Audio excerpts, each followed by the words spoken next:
for another episode of Mo Football. And as you are well aware, I am currently in Tampa Bay. I'm traveling for recording some Champions League high school soccer. And today we have the pleasure to have Coach Robbie from the Tampa Bay Rowdies. And so how you doing, Coach? How you feeling? And Yeah, I'm feeling good. Obviously, got a big game tomorrow with Charleston. We're top of the league, so the last 3 or 4 days we've been doing it online preparing for that game. So it's been players in a good place and hopefully get a result. Yep, and I saw you were practicing a lot of centerpiece and cross. So it looks like there will be a lot of fun goals tomorrow. Hopefully from that side. When you play these big games or against bigger teams within the league, set plays are quite important. Both sides of it. So we do quite a bit of work on that Friday. Excellent. So and we see that you have an accent. So could you tell us a little bit more about who Coach Robbie is and how did you end up in Tampa Bay? Yeah, so I'm Scottish, as you can maybe tell with the accent. So I've been here. I came in January. I played in Europe in the UK for 16 years as a player, and I've coached for 14 nearly now. And I came here in January. I got offered the job. Previous jobs were in Scotland and England. So head coaching, it's a fantastic place to be. With a great club. Really good people. Great fan base, and training facilities are brilliant. Stadium's great, and Tampa Bay is a brilliant place to live. It sure is. So could you tell us a little bit, I guess your playing days, who you played with, and some of, your fond memories of your playing field?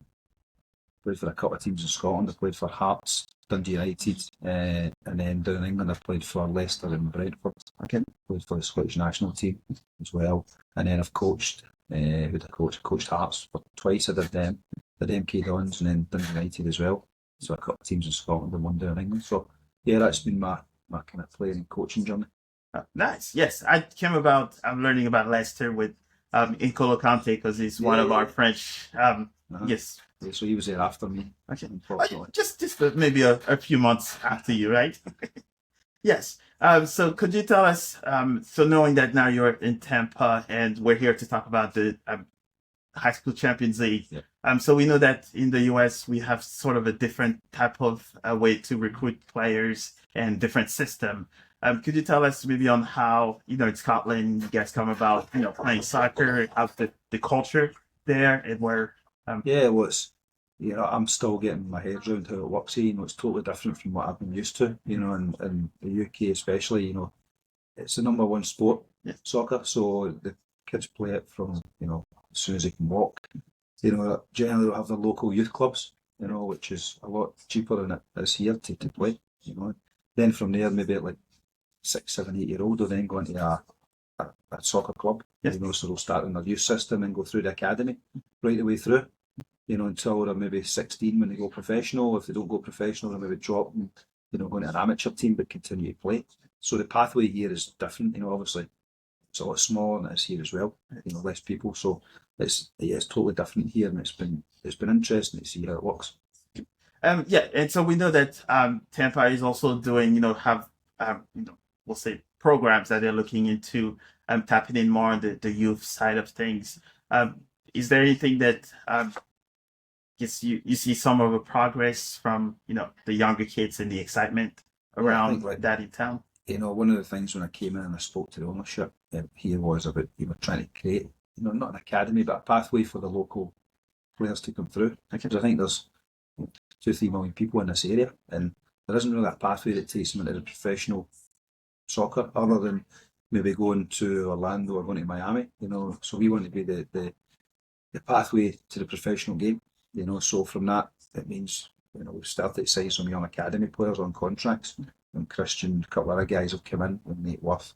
We're looking at another couple at the moment, and we'll have the first team and then build a development team, which will be guys that are maybe like 16, 17, 18.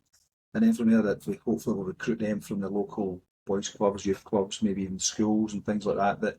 So giving guys a pathway that, to go to professional soccer. Yes, so it looks like high school would definitely be one of those pathways that kind of help, start from the grassroots. Yeah, definitely, 100%. For me, it's about getting good players in here as young as we can. We're not going to be like doing it, maybe 8s, 9s, 10s and that kind of age group, but definitely having a look at them and seeing what good ones are out there to come in and be part of the development team, train with the first team and see where they go, because I think that the level we're at, we can introduce guys into the first team at 16, 17 quite easily. You know, just giving them game time. So, but it's just trying to source these players is the difficult thing. Excellent. Yes, and knowing that you've went through the playing phase also, do you have any recommendations or anything to share with those kids on how to go about going through that professional phase? I think the biggest thing for me is two sides of it. First one is the attitude. It's got to be right. So you've got to really want it and look after yourself, and do the right things, whether it's eating, sleeping, gym work. But the second part of it is ball contact. You need to be playing as much as you can. Ball at your feet all the time. Whether you're doing it at school, whether you're doing it at home, whether you're doing it in the street. But you've got to get that contact. Because I think from what I've noticed my short time here is that because there's so many sports, people don't really focus on soccer as much. Whereas you'd say the countries, the best countries in the world really focus on that's the number one sport for them. So if we can get kids playing from an early age and really focusing on soccer, I think there's a great market here because kids are athletic, they're hungry, they want to learn, they want to do well. Excellent. So have you had any chance to watch any high school soccer, local soccer here, No, or straight? Not high school, to be honest with you, no. I've seen a few of the kind of youth teams. There was the USL had a tournament a few months ago that I went along to, just in Tampa. I've been up at a couple of the local kind of five-a-side pitches, just having a look about and things like that as well, see what the talent's like. So I think, at the moment for us, it's like trying to start this development team and then try to recruit from that. And then once we do that, which will hopefully be in the next few months, definitely next season, is then starting to look further afield and really starting that pathway for people. Yep. So it looks like Coach Jim will have to kind of get you guys set up on tours of the high schools. And, definitely. Yeah, no pressure, Jim, but yeah, I think there's a lot of talent out there. It's just giving them a pathway because it's difficult for the kids at the moment. Excellent. So yes, so I guess fast forward to tomorrow's game. How do you feel knowing that Charleston is a big team there? I guess flying at the moment. How you guys feel about tomorrow's game? Yeah, it's the games you want to be involved in. You want to be at top of the table clashes. I had Louisville here, 4 or 5 weeks ago. We managed to win that one. They were top of the league at the moment. If we can do that again tomorrow, then great. But it's about entertaining the fans. They want to see big games. They want to see two good teams going at it, toe to toe. And I'm looking forward to the game. Excellent. So yes, so I guess on the fun part of the team, so we heard Leo about who's the best DJ and the funniest player. So who would you say it's like? Guess we'll say some of those players that kind of highlight their leaderships on the field or off the field. We have a number of experienced players here. That have been here. Leo is one of them. Been here for a number of years and been MVP of the league a couple of years ago. Yes. Lewis Hilton, Forrest Lasso, Aaron Gain, guys like that kind of lead the dressing room. So to be honest, it's great for me. I just kind of look after them and then they look after everyone else. So it makes it a lot easier. So having guys like that's important. It's really important also for the younger ones that they have these guys in the dressing room that are leaders and show by example and lead by example and also do a bit of coaching on the pitch. So I think if you want to develop young players, you have to have senior players there to help them. And we've got a good group of older ones that understand the role and understand the demands of what's needed to have a career in the game, and they've been great. Excellent. Yes. So just as closure, do you have anything that you'd like to share to kids, high school going up or wanting to be professionals on, what to do or the mentality to have to make it? The key word you said, mentality. From my experience, the kids who are like the best players at 12, 13 generally aren't the best players when they're 16, 17, 18.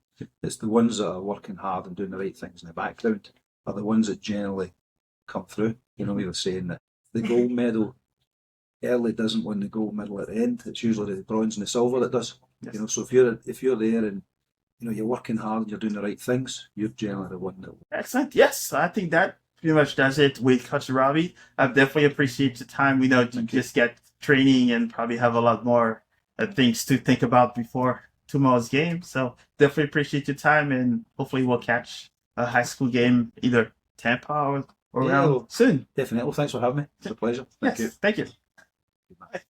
Thanks.